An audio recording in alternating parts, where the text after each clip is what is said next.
Αγαπημένοι μου φίλοι, σήμερα θα φτιάξουμε μπισκότα σάντουιτς με λουκούμι. Πανεύκολα και γρήγορα. Πάμε!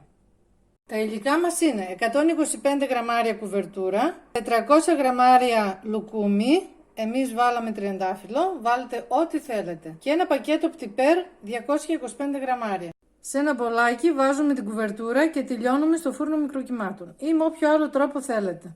Παίρνουμε ένα τηγανάκι και θα λιώσουμε, αφού έχουμε τινάξει τα λουκουμάκια μας από την άχνη, θα λιώσουμε τα λουκούμια. Έχουμε λιώσει μερικά εδώ μπροστά, κοιτάξτε με το κουτάλι, παίρνουμε μία δόση, παίρνουμε το μπισκότο, το απλώνουμε, βάζουμε το άλλο μπισκότο και τώρα τι κάνουμε? Το βουτάμε στην κουβερτούρα, το μισό και είναι τέλειο.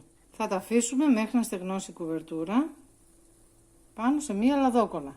Έτοιμα, πεντανόστιμα, σε χρόνο ρεκόρ. Αυτά φίλοι μου για σήμερα. Ραντεβού την άλλη εβδομάδα. Να προσέχετε. Γεια σας!